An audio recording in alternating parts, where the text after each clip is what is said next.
శ్రీశైల్ గారు, ఢిల్లీకి సంబంధించి అప్డేట్స్ చూసుకున్నా కూడా ఎక్కడ ఎవరికి కాంపిటీషన్ వాతావరణం ఉందంటే ఆమ్ ఆద్మీకి, బీజేపీకి తప్ప కాంగ్రెస్ ఎక్కడ పోయింది అని అంటే ఎక్కడో ఉన్న పరిస్థితి కనిపిస్తుంది. అంటే ఇప్పటికైనా ఈ పరిణామాలు చూసైనా సరే కాంగ్రెస్ ఆలోచించాలంటారా? నిజంగా అంతర్మదనం చేసుకోవాల్సిన అవసరం ఉందంటారా? కరెక్షన్ చేసుకోవాల్సిన అవసరం ఉందంటారా? ఇవన్నీ చూసైనా సరే చేసుకుందనే హోప్స్ ఏమైనా చేసుకుంటుంది, కాంగ్రెస్ పార్టీ ఆత్మవిమర్శ చేసుకుంటుంది అనే హోప్స్ ఏమైనా ఉన్నాయా? స్వేచ్ఛ గారు, కాంగ్రెస్ పార్టీ 1885లో పుట్టింది. 139 సంవత్సరాలు ఇప్పుడు ఆ పార్టీకి.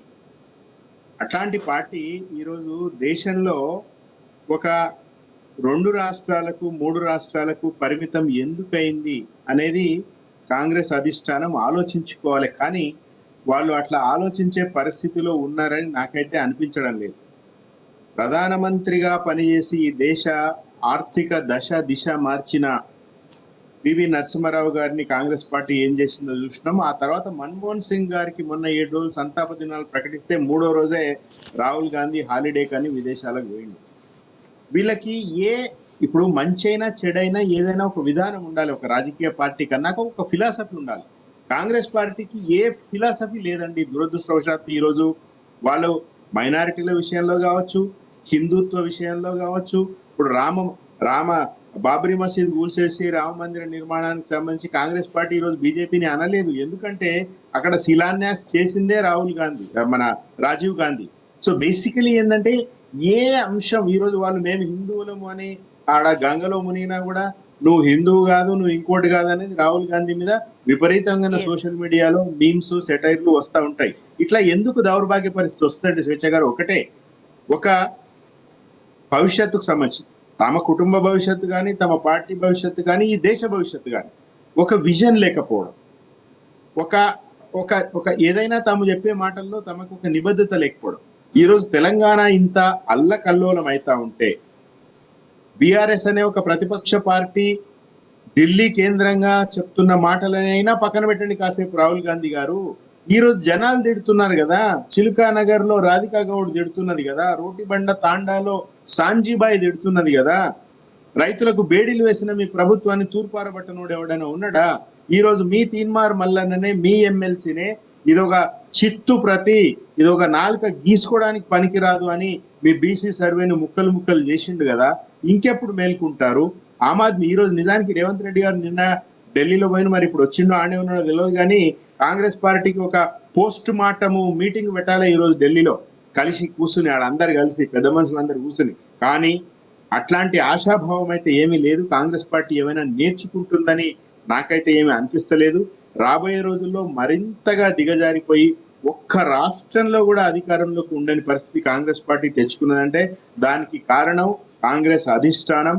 ఈ రోజు ఖచ్చితంగా కాంగ్రెస్ పార్టీని 139 సంవత్సరాల కాంగ్రెస్ పార్టీని నిజానికి వాస్తవాలు చెప్పుకోవాలంటే అండి, యూపీఏ ప్రభుత్వంలో యూపీఏ 1 and 2లో చాలా గొప్ప పనులు, అంతకుముందు పివి నరసింహారావు గారు, మన్మోహన్ సింగ్ గారు ఉన్నప్పుడు కూడా చాలా గొప్ప పనులు, గొప్ప చట్టాలు తీసుకొచ్చారు. కానీ ఆ తర్వాత ఏం జరిగిందంటే కాంగ్రెస్ పార్టీ ఎప్పుడూ కూడా తాను అధికారంలో ఉన్నప్పుడు ఒకలాగా, ప్రతిపక్షంలో ఉన్నప్పుడు ఒకలాగా, అంటే చాలా రాజకీయ పార్టీల మీద ఆరోపణలు ఉంటాయి, కానీ కాంగ్రెస్ పార్టీ మరీ చాలా మానసిక దౌర్బల్యము, భావదారిద్ర్యంతో కొట్టుమిడతాడుతున్న కాంగ్రెస్ పార్టీ. దాని భవిష్యత్ అయితే అంధకార బంధురం. ఇప్పుడు ఇందాక రైతారెడ్డి గారు చెప్పినట్టుగా రేవంత్ రెడ్డి ఎట్లా అయితే ఈరోజు మండలానికి ఒక గ్రామం సెలెక్ట్ చేసి మేము రైతు బంధు ఇచ్చినాం అంటున్నాడో, రాబోయే రోజుల్లో రాష్ట్రానికి ఒక సీటు మాత్రమే కాంగ్రెస్ పార్టీకి మిగిలే పరిస్థితి ఉంటదండి. ఇది ఎవరు ఏమి చేయలేరు.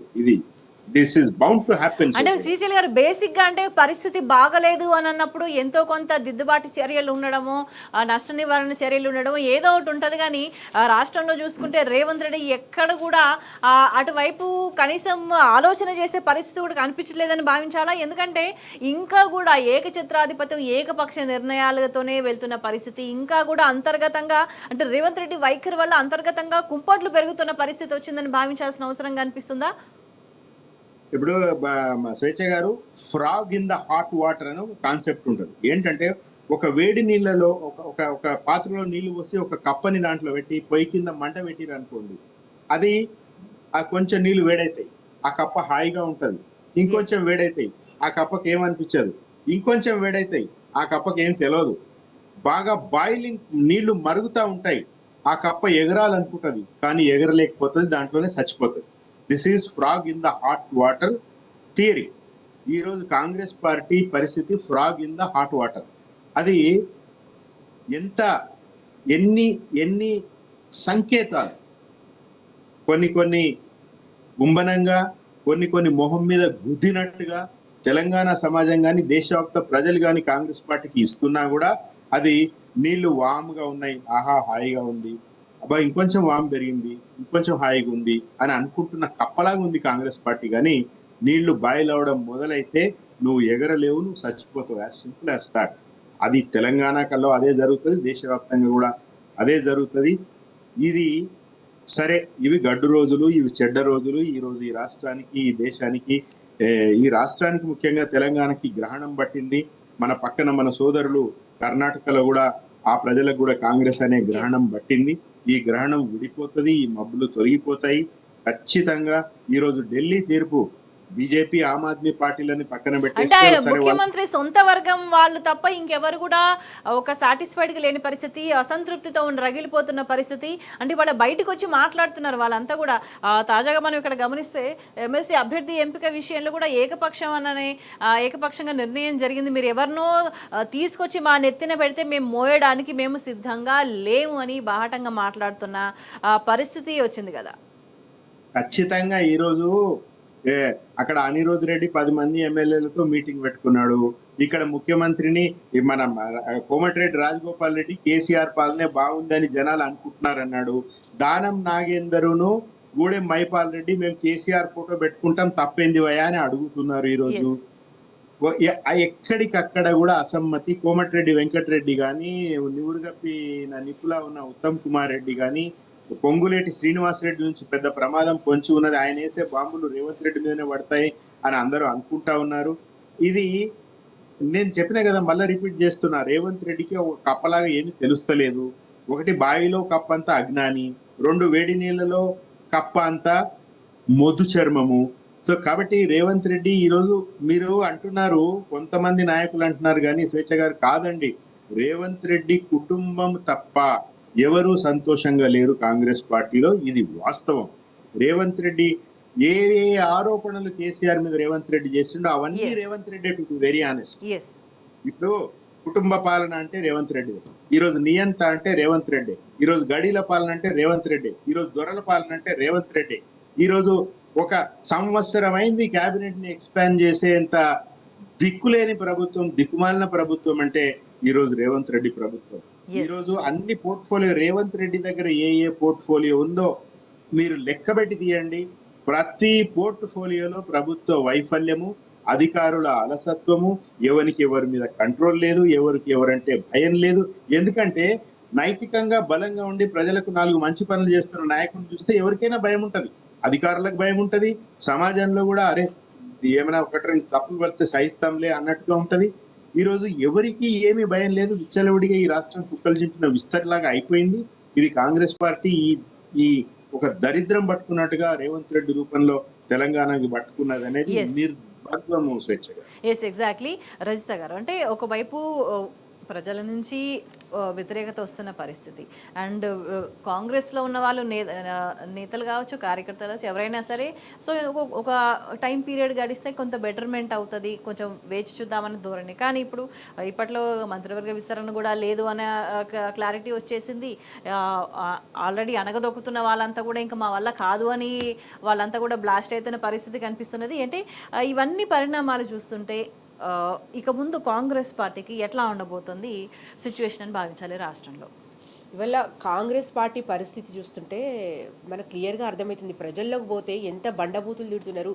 అతి తక్కువ పీరియడ్లో ఒక ముఖ్యమంత్రిని పట్టుకొని అంత వ్యతిరేకత ప్రజల నుంచి అంత బండబూతులు తిట్టే స్థాయికి తెచ్చుకున్నాడంటే వాళ్ళ పరిస్థితి రోజు రోజుకి ఎంత దిగజారిపోయిందో మనం అర్థం చేసుకోవచ్చు. సంవత్సర కాలంలో వాళ్ళు 420 అబద్ధపు హామీలు, 420 రోజుల పాలన ఫలితం ఏంటండి? ఇలా రైతు ఆత్మహత్యలు కూడా 420కి పెరిగినాయి. ఇలా సబ్బండ వర్గాలు అఘోరిస్తున్నారు. ఇలా ఎటువంటి అంటే మోసపూరిత హామీలతోని ఇబ్బంది ఎవరు పడుతున్నారు? ప్రజలు పడుతున్నారు. వాళ్ళు మంచిగానే ఉన్నారు. వాళ్ళు ఏవైతే చెప్పినరో అన్నీ ఏవేవో చెప్పి గద్దెకెక్కిండ్రు, వాళ్ళ సంపాదన మీద పడ్డారు. వాళ్ళు ఎంతసేపు మూటలు సంపాదించుకోవడం, అధిష్టానానికి కట్టబెట్టడం, ఢిల్లీకి ఇన్నిసార్లు చక్కర్లు ఎందుకు కొట్టిండండి? ఇన్నిసార్లు యావరేజ్గా చూస్తే నెలకు 2 సార్లు పోయొచ్చిండు. ఇక్కడి నుంచి తీసుకుపోయి వాళ్ళను ఎంతసేపు రాష్ట్రంలో దేశంలో ఎక్కడ ఎలక్షన్లు జరిగినా కూడా ఇక్కడ నుంచే డబ్బు పంపిస్తున్నాడు. ఏంటంటే ప్రజలకి హోప్ పోయింది, క్లారిటీ వచ్చింది. పార్టీలో విత్ ఇన్ ద పార్టీ కూడా లీడర్లు కూడా హోప్ పోయిన పరిస్థితి, వాళ్ళకి కార్యకర్తలు కూడా వీడుతున్నారు, పార్టీని వీడుతున్నారు. నిజంగా పనిచేసిన కార్యకర్తలకు కూడా గుర్తింపు లేకుండా పోయింది. కార్యకర్తలు కూడా జనాల్లో తిరిగితే నిలదీస్తున్నారు కదా ప్రజలు. నిజంగా ఇలా ఎమ్మెల్సీ అభ్యర్థి కూడా ఏకపక్షం అని మనం పేపర్లో చూసినాము. మరి ఆయన పార్టీతో సంబంధం లేని వ్యక్తి అట. తల్లిదండ్రుల మన ఒక విద్యావేత్త అని పేపర్లో చూసినాం. తల్లిదండ్రుల ముక్కులు పిండి ఫీజులు వసూలు చేసిన వ్యక్తి అంత జిల్లాలో వ్యతిరేకత ఉన్న మనిషిని తీసుకొచ్చి ఏకపక్ష నిర్ణయాలుగా నిలబెట్టడం మరి ఎవరిచ్చినండి? ఓ జిల్లాకి ఇన్ఛార్జ్ ఉంటాడు, ఆ ఎమ్మెల్యే ఉంటాడు. ఎవరితో డిస్కషన్ చేయకుండా ఆయన ఎంతసేపు ఏకపక్ష ధోరణితోనే పోతున్నాడు, ఇటు ప్రజల్ని పట్టించుకుంటలేడు. వాళ్ళ పార్టీ నేతలు ఆయన తిరగబడుతున్నారంటే వాళ్ళ పార్టీ ఎంత దిగజారిపోయింది, ప్రజల్లో అసలు మొహం నెత్తుకోలేకపోతున్నారు అనేది వాస్తవం. ఇలా ఏ వర్గం చూసినా, ఇటు నిరుద్యోగులు చూసినా, ఇటు రైతులు చూసినా, ఇటు మహిళలు చూసినా, ఇలా మహిళలకు తులం బంగారం అని మభ్యపెడుతుంది, మహిళలకు 2500 అంటివి. ఇలా మహిళలకు బతుకమ్మ చీరలు కూడా అంటే ఎంత దౌర్భాగ్య స్థితికి పడిపోయారు మీరు. ఎన్ని అబద్ధాలు. ఒక్క ఉచిత బస్సు అంటివి, ఆ ఉచితానికి కూడా వనరులు పెంచకపోతివి. అసలు ఎండ్ల సాటిస్ఫాక్షన్ ఉంది చెప్పండి? మీరు చెప్పిన ఒక్క హామీ మీ గుండె మీద చేసుకుని మీరే చెప్పండి, ఏదైనా మీరు ప్రజలకు సాటిస్ఫాక్షన్ చేసిరా? సంవత్సర కాలంలో ఇన్ని ఆత్మహత్యలు పెరిగినాయి. ఒకటే సంవత్సరంలో 420 ఆత్మహత్యలు అంటే అది చిన్న అంకే కాదండి. ఎంత క్షోభ, ఎంత మానసిక క్షోభ అనుభవించిండు రైతు అనేది అర్థం చేసుకోవాలి. ఎట్లే వాళ్ళ పంజా విసిరిండ్రు, రైతుల మీదనే వాళ్ళ పంజా విసిరిండ్రు. ఇలా అమాయక రైతులు బలవుతున్నారంటే దానికి పాపం ఎవరిది? కాంగ్రెస్ది కాదా? ఇవాళ ఎటువంటి ఇప్పుడు గురుకులాలు చూస్తే పాపం చిన్న పిల్లలు, ఇలా కనీసం వాళ్ళకు బ్రేక్ఫాస్ట్ స్కీమ్ ని కూడా అమలు చేయలేని దౌర్భాగ్య పరిస్థితుల్లో కాంగ్రెస్ పార్టీ దిగజారిపోయింది. చేయలేదు కాబట్టి ప్రజలు చీకొడుతున్నారని వాళ్ళు కనీసం సిగ్గుగా కూడా ఫీల్ అవని ఒక దౌర్భాగ్య స్థితిలో ఉన్నారనేది ప్రజలు మాట్లాడుతున్నారు. అండ్ శ్రీశైల్ గారు, అంటే ఒకవైపు ఒక టైం పీరియడ్ గడిచిపోయిన తర్వాత ప్రజల నుంచి తీవ్రమైన వ్యతిరేకత, ఎందుకంటే నిజమే అత్యంత తక్కువ సమయంలో అత్యంత ఎక్కువ వ్యతిరేకతను మూట కట్టుకున్న ప్రభుత్వం ఏదైనా ఉంది అంటే రికార్డులకు ఎక్కిందని అంటే కాంగ్రెస్ ప్రభుత్వం తెలంగాణలో అని చెప్పుకోక తప్పదు.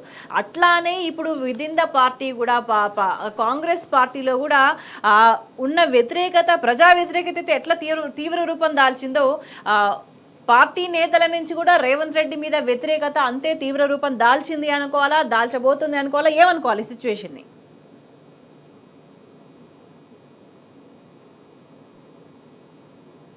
మిత్రుత్వం. ఇందాక రజిత గారు మీరు గుండె మీద వేసుకొని చెప్పండి, చేసుకుని చెప్పండి అని రేవంత్ రెడ్డి గారిని ప్రశ్నిస్తారు. కానీ రజిత గారికి చాలా గొప్ప ఆశాభావం ఉన్నట్టుంది. రేవంత్ రెడ్డి ఆ పని చేయడు, ఎందుకంటే ఆయనకు గుండె కూడా లేదు, ఏడుందో కూడా తెలియదు. సో బేసికలీ ఇంకొక ప్రధానంగా మన రాహుల్ గాంధీ గారు పార్లమెంట్ ఎలక్షన్స్ అప్పుడు నేను దేశమంతా మొహబ్బత్ కే దుకాన్ ఖోల్ రహా హూ అని చెప్పి కొన్ని తిరిగిండు. రాహుల్ గాంధీ గారు ఈరోజు సంగారెడ్డిలో ప్యారానగర్, దాని పేరు ప్యార్ అంటే మొహబ్బత్, ఆ ప్యారానగర్ లో డంపింగ్ యార్డ్ పెడతామంటే జనాలు తిరగబడుతున్నారు. మీ మొహబ్బత్ దుకాను ప్యారానగర్ లో ఓపెన్ చేయండి రాహుల్ గాంధీ గారు. మీ మొహబ్బత్ దుకాను చిలుకా నగర్ లో ఓపెన్ చేయండి రాహుల్ గాంధీ గారు. మీ మొహబ్బత్ దుకాను రోటి బండ తాండాలో ఓపెన్ చేయండి రాహుల్ గాంధీ గారు అని తెలంగాణ కోరుతా ఉన్నది. ఈరోజు రేవంత్ రెడ్డి గారికి ప్యార్, మొహబ్బత్ లాంటివి నేర్పించండి రాహుల్ గాంధీ గారు. మీరు కూడా నేర్చుకోండి. ఫిబ్రవరి 14 వస్తుంది వ్యాలంటైన్స్ డే. ఆ సందర్భంగానైనా మీరు కనీసం ప్రేమ ఎట్లా ఉంటుందో నేర్చుకోండి అని నేను కోరుతా ఉన్నాను. లేకపోతే మీరే నష్టపోతారు. సరే, తెలంగాణకు జరుగుతున్న నష్టం ఈ రేవంత్ రెడ్డి వచ్చిన ఈ సంవత్సర కాలంలో కావచ్చు, లేతే ఈ ఒక దరిద్ర ప్రభుత్వం ఎప్పుడు పడిపోతుందో అప్పటిదాకా జరిగే నష్టం కావచ్చు, అది కేసీఆర్ గారు ఒక సంవత్సర కాలంలోనే మళ్ళీ పునర్వైభవం తీసుకురాగలుగుతారు. అంత క్యాపబిలిటీ ఉంది. ప్రజలు కూడా అంత శ్రమ చేసి తెలంగాణని నిలుపుకుంటారు, చెమటోడ్చి కష్టపడతారు. రాబోయే రోజుల్లో ఈ ఆశాభావంతోనే మనం ముందు పోవాలా. కాంగ్రెస్ పార్టీది ఖతం దుకాన్ బంద్ అయిపోయింది. ఎస్, ఏదేమైనా కూడా అంటే తెలంగాణ ప్రజలని మోసం చేసి తెలంగాణ సమాజాన్ని నాశనం చేసే దాని మూల్యం ఎట్లా ఉంటుంది అంటే భారీ స్థాయిలో ఉంటుంది అనేది కాంగ్రెస్ రియలైజ్ కావాల్సిన అవసరం ఉందని అభిప్రాయం వ్యక్తమవుతుంది. చర్చలో పాల్గొన్న శ్రీశైల్ గారికి, రజిత గారికి ధన్యవాదాలు. That's all for this video.